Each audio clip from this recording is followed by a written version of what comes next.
এখন আমরা ময়মনসিংহ ছেড়ে নেত্রকোনার দিকে যাচ্ছি। অবশেষে আমরা নেত্রকোনা পৌঁছে গেলাম। এই নদীটার নাম হচ্ছে কংস নদী, যদি আমি ভুল না করি। আমরা এখন যে জায়গাটাতে আছি সেটা হচ্ছে কাংসা ওর কংস নদীটা পার হয়ে একটু সামনে।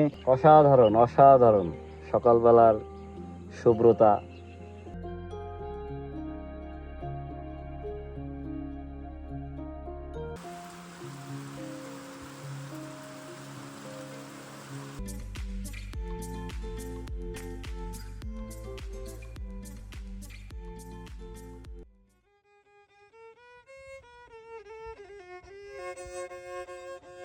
বন্দে মায়া লাগাইছে। তো আমি আছি একেবারে পাহাড়ের, চীনামাটির যে পাহাড়টা সেটার একবারে সর্বোচ্চ চূড়ায়, আর এইখান থেকে ভিউটা হচ্ছে এইরকম।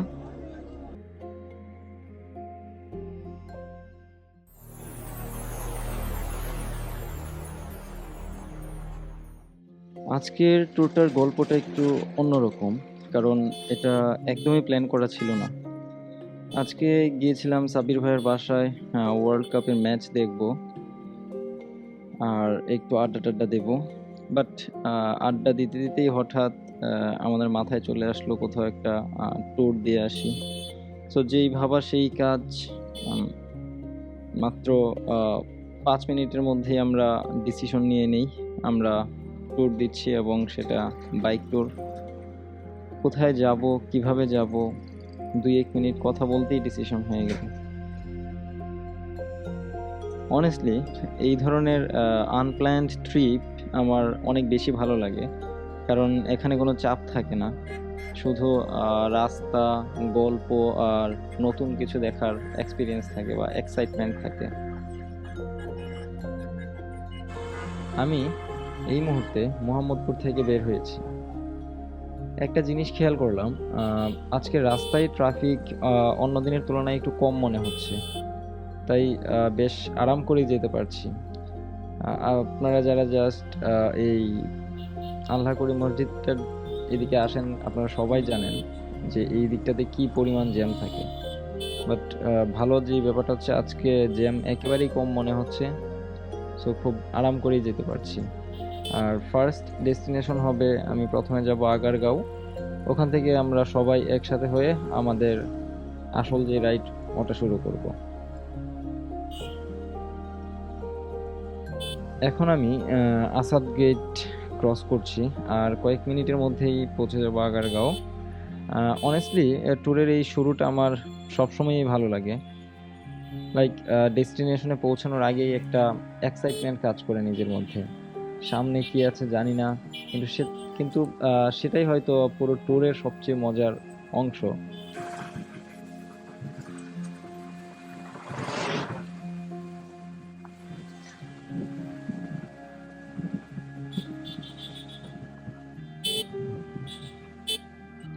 ওকে, আর বেশি দূরে না, চলেন আগে ওনাদের সাথে দেখা করি, তারপর শুরু হবে আজকের আসল অ্যাডভেঞ্চার।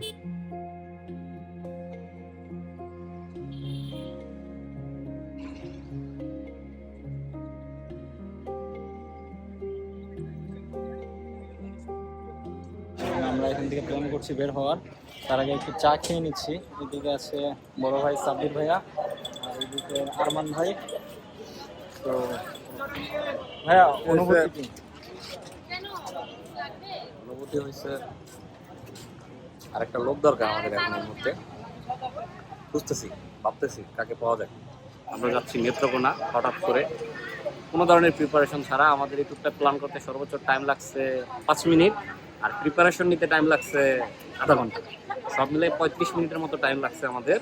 তারপরে এই যে আমরা বের হয়ে গেছি, একটা চা খাইলাম। চা খেয়ে আমরা আছি এখন আগারগাঁও পর্যটন ভবনের সামনে। এখান থেকে আমরা রওনা দিব এখন নেত্রকোনার উদ্দেশ্যে।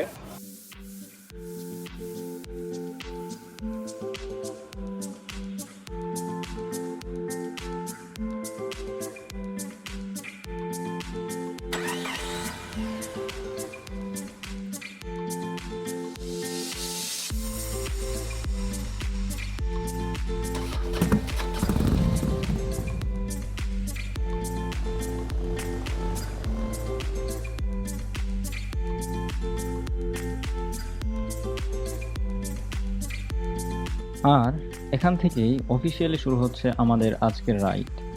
এই মুহূর্তে আমরা তিনজন, আমার সুজুকি অ্যাক্সেস 125 আর সাব্বির ভাইয়ের হোন্ডা হর্নেট, দুইটা আলাদা বাহন, বাট আমাদের ডেস্টিনেশন একটাই, সেটা হচ্ছে সুসং দুর্গাপুর। তো চলুন দেখা যাক আজকের রাস্তা আমাদের কোথায় কোথায় নিয়ে যায়।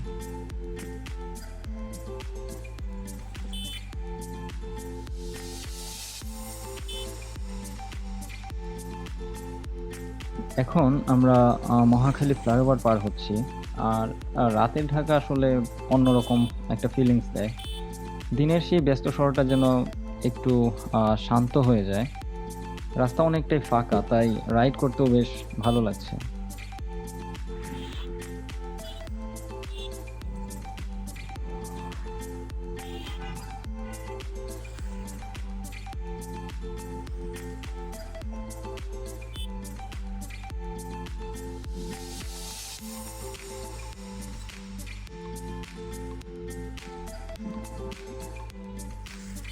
ধীরে ধীরে আমরা গাজীপুরের দিকে চলে আসছি। রাজেন্দ্রপুরের এই রাস্তাটা আমার অনেক পছন্দের। দুই পাশে অনেক গাছ, রাস্তাটাও বেশ ভালো। আর দিনের বেলা এলে জায়গাটা আরো অনেক সুন্দর লাগে, কিন্তু রাতের বেলা আলাদা একটা চার্ম আছে। চারপাশ একদম শান্ত, শুধু বাইকের শব্দ আর সামনে এগিয়ে যাওয়ার একটা যে অনুভূতি, এটা আসলে ভাষায় প্রকাশ করার মতো না। অনেস্টলি এই ধরনের মুহূর্তগুলো ক্যামেরায় পুরোপুরি ধরা যায় না। নিজে রাইড করলে যে ফিলিংটা পাওয়া যায় সেটা একদম আলাদা। আমাদের আজকের রোডটা খুবই সিম্পল। ঢাকা থেকে প্রথমে আমরা ময়মনসিংহ যাব, তারপরে নেত্রকোনা, এবং সবশেষ নেত্রকোনা থেকে আমরা দুর্গাপুরের উদ্দেশ্যে রওনা দেব। আজকের রাতটা আমরা ওখানেই কাটানোর প্ল্যান করছি। তারপর কালকে ঘুরবো চীনামাটির পাহাড়, সোমেশ্বরী নদী আর আশপাশের আরও কিছু সুন্দর জায়গা।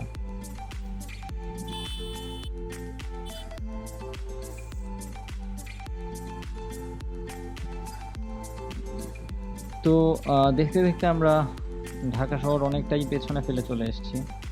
এখন পুরোপুরি হাইওয়েতে, আর চারপাশে খুব একটা গাড়িও নেই, মাঝে মাঝে দু একটা ট্রাক যাচ্ছে, আর আমরা নিজেদের মতো করে এগিয়ে যাচ্ছি। অনেস্টলি রাতের রাইডের একটা আলাদা মজা আছে, বিশেষ করে যখন আবহাওয়াটা ভালো থাকে।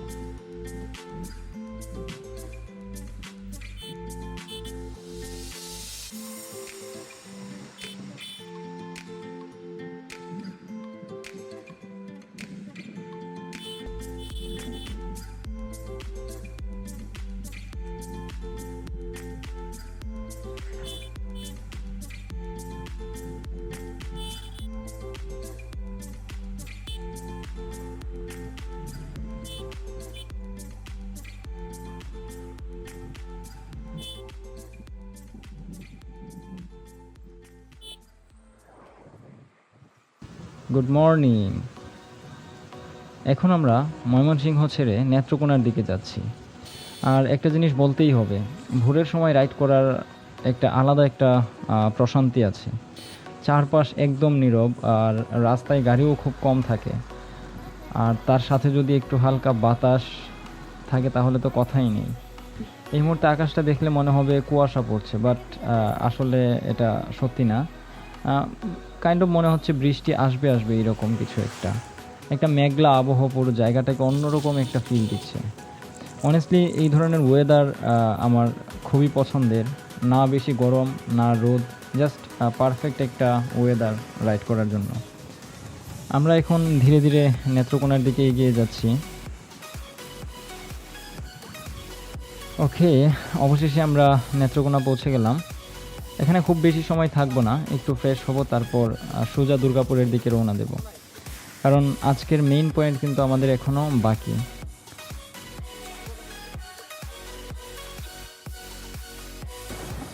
নেত্রকোনা শহর ছেড়ে যত এগোচ্ছি, রাস্তার দৃশ্য ততই বদলে যাচ্ছে।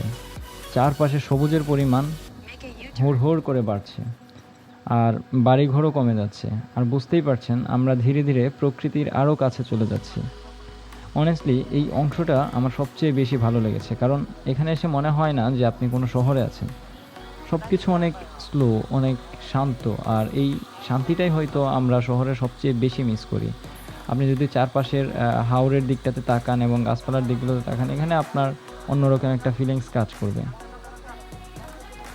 আর ভাবতে ভাবতে আরেকটা জিনিস খেয়াল করলাম, আজকের আকাশটা এখনও পুরোপুরি মেঘলা, মাঝে মাঝে হালকা ঠান্ডা বাতাস আসছে, আর মনে হচ্ছে যে কোনো সময় বৃষ্টি হতে পারে। তবে যদি বৃষ্টি হয়ও আমার কোনো সমস্যা নেই, বরং এমন ওয়েদারে রাইড করতে আসলে আমার ভালোই লাগবে। কত দিয়ে এনে 400 মাশাআল্লাহ।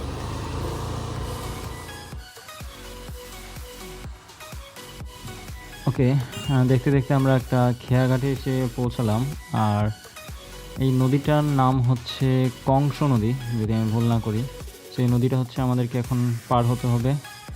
আরমান ভাই আর সাব্বির ভাই ওনারা গাড়ি তুলছেন নৌকাতে।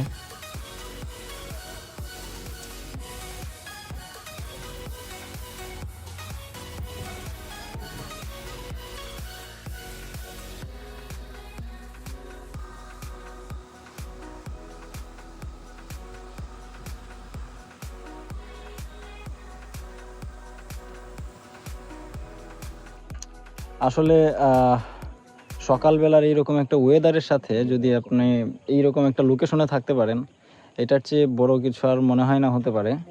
আমরা এখন যে জায়গাটাতে আছি সেটা হচ্ছে কাংসা ওর কংস নদীটা পার হয়ে একটু সামনে এগুলি একটা ব্রিজ পড়ে, ওই ব্রিজটার মধ্যে আছি। আর এইখানের লোকেশনটা যদি বলি, এটা আসলে বলার মতো না। এইদিকে এই যে দেখতে পাচ্ছেন আমার দুই ভাই, ওনারা ছবি তুলতে ব্যস্ত। আচ্ছা ভাইয়া, এই যে এই জায়গাটাতে আছি এবং এত সুন্দর একটা ওয়েদার, এই ওয়েদার এবং এই প্লেস সবকিছু মিলাই কেমন লাগতেছে? অসাধারণ অসাধারণ। সকালবেলার শুভ্রতা, রোদ নাই, গরম নাই, এত সুন্দর নীরব একটা জায়গা, জনমানবহীন একটা জায়গা। নদী পার হয়ে আসলাম, ব্রিজের উপরে মানুষ নাই, কতগুলো গরু আর গোবর, আর জমিতে পানি। আমরা আসার পথে কত কিছু দেখলাম, রাজা হাঁস, 100 হাঁস, হাঁসের পাল, অসাধারণ।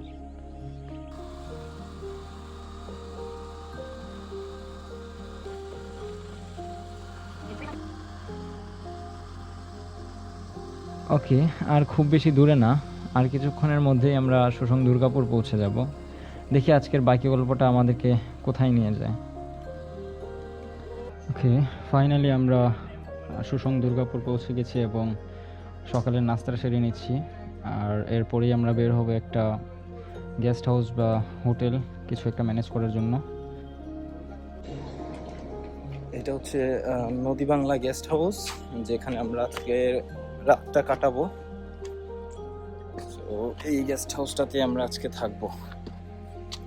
আর এখন দুপুরের লাঞ্চটা সেরে নিব।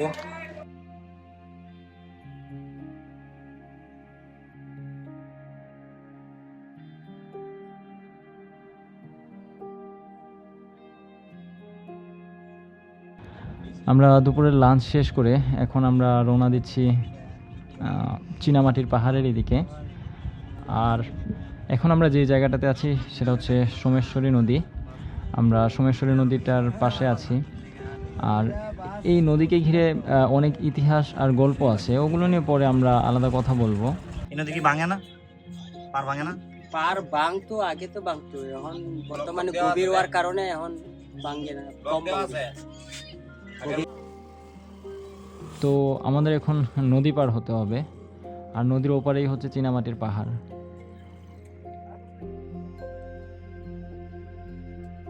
এদিকে আকাশের অবস্থাটা দেখেছেন কীরকম মেঘলা, শান্ত। এরকম ওয়েদারে আসলে বিষয়টা ভাষায় প্রকাশ করার মতো না, এক কথায় অসাধারণ, মাশাআল্লাহ।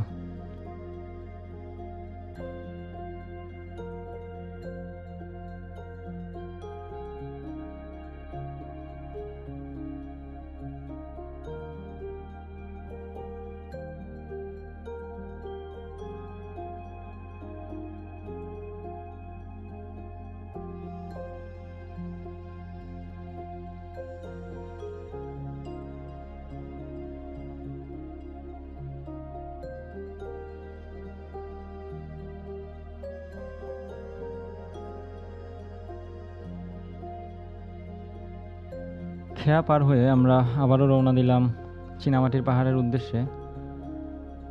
আর যদি বলি, রাস্তাটা দেখতে পাচ্ছেন সামনের, কি অসম্ভব রকমের সুন্দর। এই রাস্তার সাথে ওয়েদারের যেই কন্ডিশনটা বা আকাশের যেই অবস্থাটা, সেটা যেন পুরোপুরি মিশে গেছে। এটা দেখতে যে কি পরিমাণ ভালো লাগছে, এটা আসলে বলে বোঝানো যাবে না। মাশাআল্লাহ।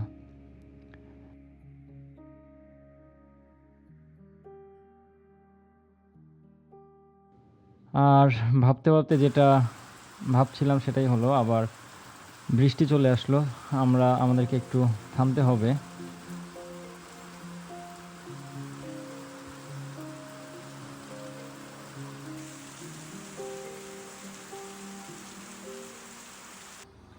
ফাইনালি আমরা চলে আসলাম আমাদের সেই বহুল কাঙ্ক্ষিত চীনামাটির পাহাড়ে, যার জন্য আমরা সুদূর ঢাকা থেকে ছুটে এসেছি এই নেত্রকোনায়।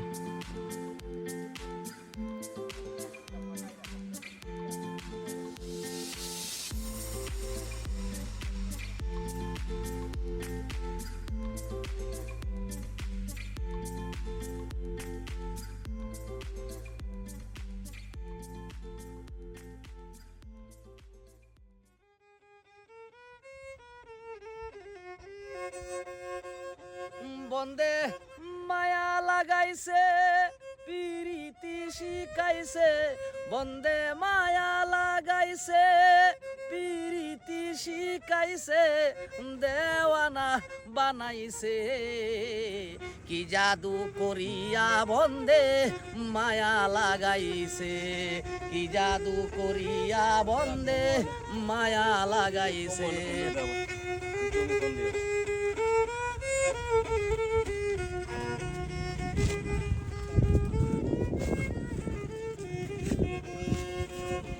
বসি ভাবি নিরালায়, আগে তো বুঝি নাই বন্ধের পিরিতের জ্বালা।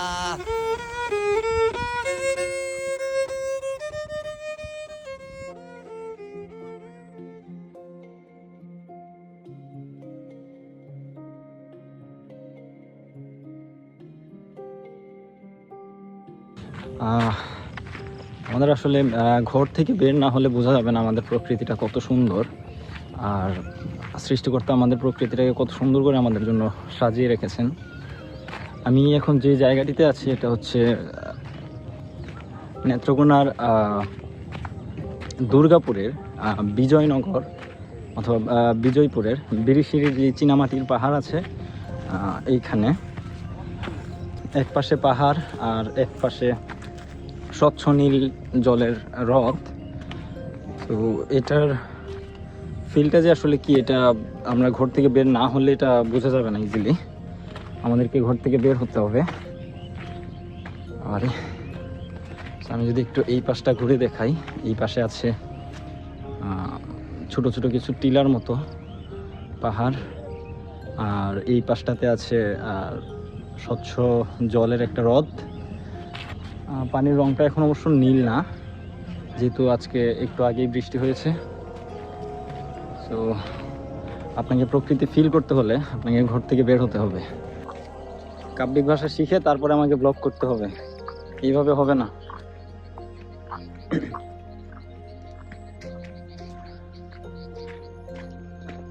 এক পাশে পাহাড় আর এক পাশে লেকের পানি এবং পাহাড়ের রং সবকিছু মিলে প্রকৃতি নিজের মতো করে নিজেকে সাজিয়েছে। এটাকে উপভোগ করতে হলে আমাদেরকে আসতে হবে এখানে। এটা হচ্ছে বিজয়নগরে অবস্থিত সুসং দুর্গাপুরের যে চীনামাটির পাহাড় আছে সেটা। তো পাহাড়ের রংটাও একটু অদ্ভুত, মাটির রংটা একটু লালচে ধরনের। আর এই পাশে যদি একটু তাকাই, এই পাশে আছে ছোট ছোট কিছু টিলা বা পাহাড়ের মতো। আর অপর পাশে যেটা আছে সেটা হচ্ছে একটা ছোট লেক, কাইন্ড অফ সুনামগঞ্জের নীলাদ্রি লেকের মতো। সো ভালো, এখানে চাইলে কায়াকিং করা যায়। ওই পাশে বোট আছে, ওই বোটে করে কায়াকিং করা যাবে। সো ভালো পরিমাণে একটু সময় নিয়ে আসলে এখানে বিকাল বেলাটাতে আমার মনে হয় পারফেক্ট সময়। ওই সময়টাতে ভালো পরিমাণ এনজয় করা যাবে। এখানে এনজয় করার মতো ভালো জিনিস আছে এখানে। আর আপনি যখন পাহাড়গুলোর উপরে উঠবেন, উপর থেকে চারপাশের যে ভিউটা আছে ওইখানে যদি আপনি একটু তাকান, ওইটা আপনার মনকে মুহূর্তেই ভালো করে দেবে, এটা ফর শিওর। কারণ চারপাশেই শুধু সবুজ আর সবুজ, আর এক পাশে তো পানি। তো আর একটু উপরে গিয়ে দেখি কি অবস্থা। আমি দৌড়ে দৌড়ে উঠছি, যেহেতু অলমোস্ট সন্ধ্যা হয়ে গেছে এদিকে। আমরা আস্তে আস্তে একটু লেট হয়ে গেছে, আমাদেরকে রাস্তায় বৃষ্টি পেয়েছিল। তো আমি আছি একেবারে পাহাড়ের, চীনামাটির যে পাহাড়টা সেটার একবারে সর্বোচ্চ চূড়ায়, আর এইখান থেকে ভিউটা হচ্ছে এইরকম। আজকের মতো আমাদেরকে এখান থেকে আজকের মতো আমাদেরকে বিদায় নিতে হবে, বিকজ অলমোস্ট সন্ধ্যা হয়ে গেছে এবং আলো একেবারেই পাওয়া যাচ্ছে না। সো এখান থেকে এখন আমাদেরকে নামতে হবে। আনন্দ ভাই, এদিক দিয়ে নামবো, ফিল নেবেন? আমি আসতেছি। উপরে উঠলেই ফিল পাওয়া যায়। সো যারা পাহাড় ভালোবাসেন এবং প্রকৃতির কাছাকাছি একটু থাকতে চান কিছু সময়ের জন্য, আপনারা চাইলে এই সুসং দুর্গাপুরের এই চীনামাটির পাহাড়ে আসতে পারেন। এখানে একটু দেখতেই পাচ্ছেন খুব সুন্দর করে পাহাড়ের উপরে টুল করে দিয়েছে, এখানে বসে বসে ফিল নিতে পারবেন এবং চারপাশের প্রকৃতি দেখতে পারবেন।